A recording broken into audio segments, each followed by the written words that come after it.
to our YouTube channel. I'm Miss Classes. We were discussing about carbon and its compound. So इससे पहले के topics हमने पिछली videos में कर चुके हैं, तो उन वीडियोस को ज़रूर देखें, लिंक डिस्क्रिप्शन बॉक्स में मिल जाएगा आपको. एंड उससे पहले do subscribe our channel for more informative videos. And आगे के टॉपिक्स अब हम स्टार्ट करेंगे.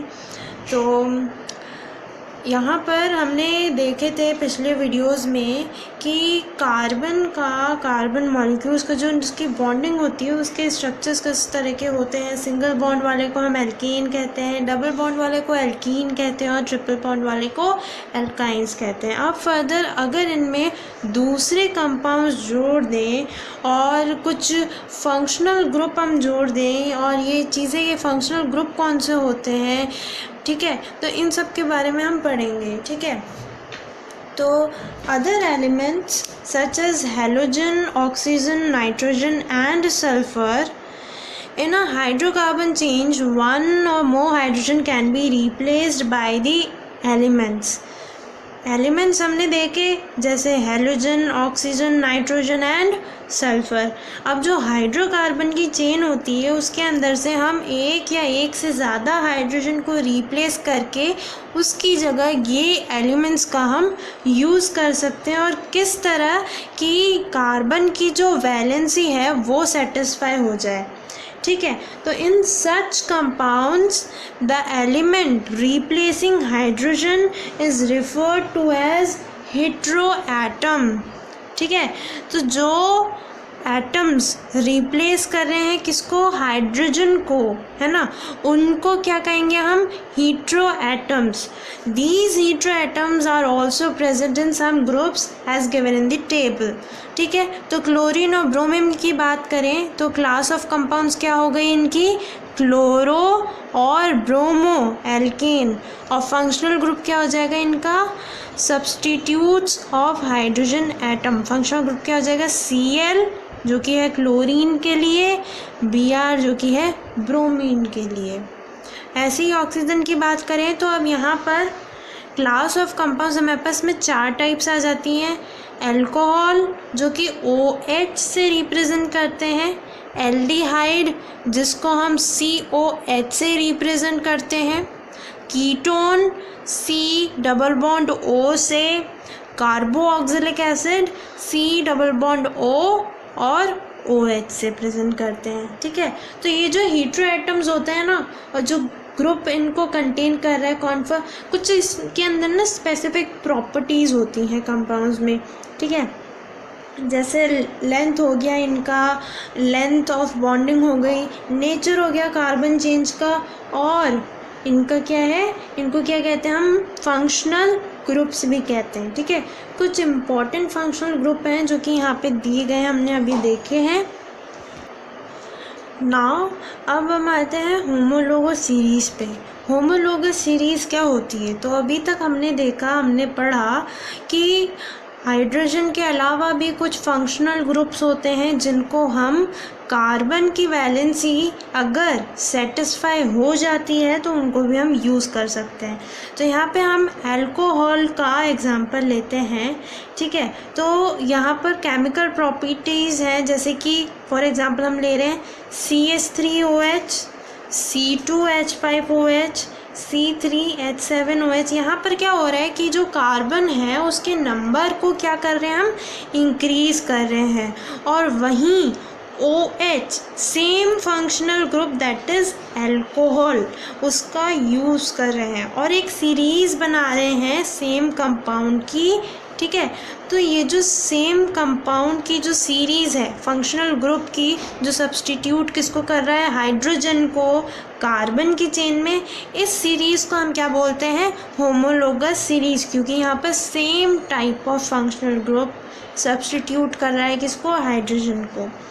अब आगे देखते हैं कि CH4 एंड C2H6 ये डिफ़र कर रही है कितनी यूनिट से, CH2 यूनिट से. यानी कि इसमें डिफरेंस देखो, CH4 यहाँ पर CH4 है. ठीक है, इसमें कितना डिफरेंस है दोनों में, CH 2 यूनिट का। वहीं C2H6 और C3H8 में कितना डिफरेंस है, CH2 यूनिट का। ठीक है, तो जो डिफरेंस है हर एक पेयर में, जैसे ये तो क्या है, प्रोपेन और ब्यूटेन। ठीक है, तो इनका जो सिमिलर डिफरेंस है हर पेयरिंग में वो क्या हो रहा है, सेम। तो यहाँ पर भी क्या कहेंगे हम कि ये एक होमोलोगस सीरीज़ है।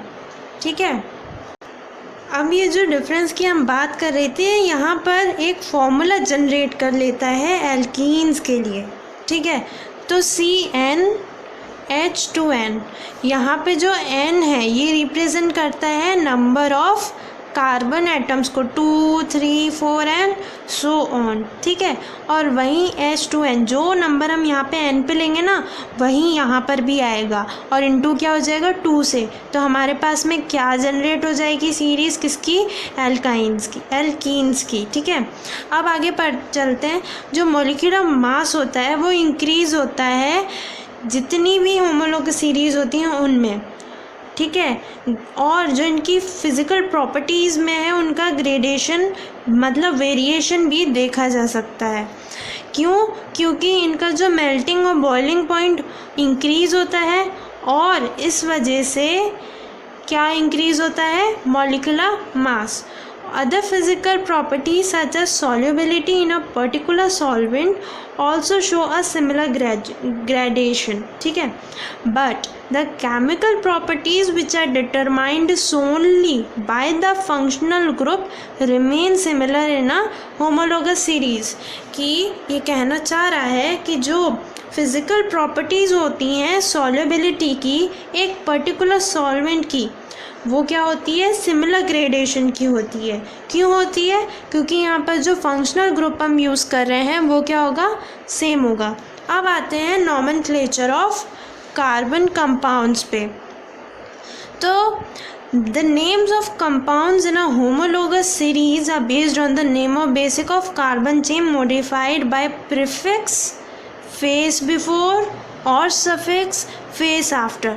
मतलब प्रीफिक्स और सफिक्स का दोनों का यूज़ करते हैं। और प्रीफिक्स क्या होते हैं, जो कि हमारा जो फ्रेज़ है उसके पहले आए, और सफिक्स क्या होता है, जो हमारा फ्रेज़ है उसके बाद में। और ये जो फ्रेज़ क्या है, ये क्या है, कार्बन चेन को मॉडिफाई करता है। ठीक है, जैसे कि एग्जांपल हमने लिया कि अल्कोहल्स, फंक्शनल ग्रुप लिया एल्कोहल्स। ठीक है, मीथेनॉल, इथेनॉल, प्रोपेनॉल, ब्यूटेनॉल। यहाँ पे एथ, ठीक है, एथ तो क्या बता रहा है, एथ क्या बता रहा है, कार्बन को। ठीक है, कार्बन को रिप्रेजेंट कर रहा है कि कितने कार्बन है। एन क्या बता रहा है कि कौन सा बॉन्ड है, यहाँ पे क्या बॉन्ड प्रेजेंट है, सिंगल बॉन्ड प्रेजेंट है। और ऑल क्या बता रहा है कि यहाँ पर अल्कोहल फंक्शनल ग्रुप प्रेजेंट है। अब फर्दर चलते हैं कि फॉलोइंग मेथड क्या होते हैं कार्बन कंपाउंड को नेम देने के लिए। तो सबसे पहली चीज़ कि जितने भी नंबर एटम्स हैं ना उनको आइडेंटिफाई करने पड़ते हैं। जैसे कि एक कार्बन एटम है, उसके अंदर 3 कार्बन एटम है। एक चेन है कार्बन की, उसके अंदर 3 कार्बन है, तो उसको क्या नाम दे देंगे हम, प्रॉप। यहाँ पे एक टेबल होती है, जैसे कि 1 कार्बन के लिए मैथ, 2 कार्बन के लिए एथ, ठीक है, 3 कार्बन के लिए एथ, मैथ, एथ, प्रॉप, ठीक है, 4 के लिए ब्यूट। तो ऐसे ये टेबल चलती जाती है। तो यहाँ पर क्या है, 3 कार्बन, तो उसके लिए हम दे देंगे नाम प्रोपेन। अब चलते हैं आगे। फंक्शनल ग्रुप के केस में अगर वो प्रेजेंट हो तो इसको हम क्या कहते हैं कि आइदर अब प्रीफिक्स होगा या फिर सफिक्स होगा, as given in a table. हमने पहले टेबल देखी थी।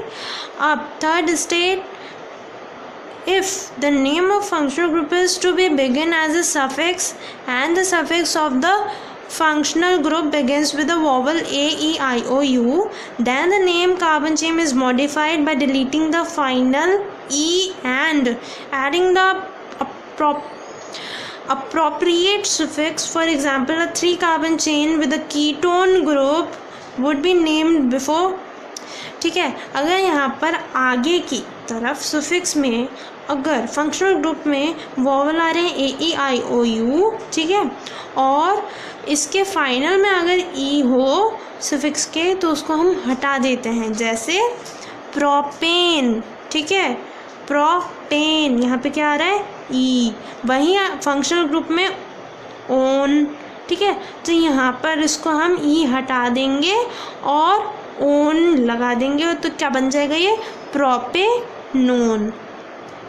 आ रही बात समझ में। अब फोर्थ स्टेप है, if the carbon chain is unsaturated, unsaturated में 2 या 3 ट्रिपल बॉन्ड हो प्रेजेंट हो, ठीक है, तो जो फाइनल एन होता है नेम का वो किससे सब्सटीट्यूट हो जाता है, इन या फिर आइन से, ठीक है। 3 carbon chain with double bond would be called as propene, ठीक है, प्रोपीन। एन की जगह क्या आ जाएगा, इन, क्योंकि यहाँ पे क्या है डबल बॉन्ड है। वहीं अगर ट्रिपल बॉन्ड होगा तो क्या आ जाएगा, प्रोपाइन, क्योंकि यहाँ पे ट्रिपल बॉन्ड है।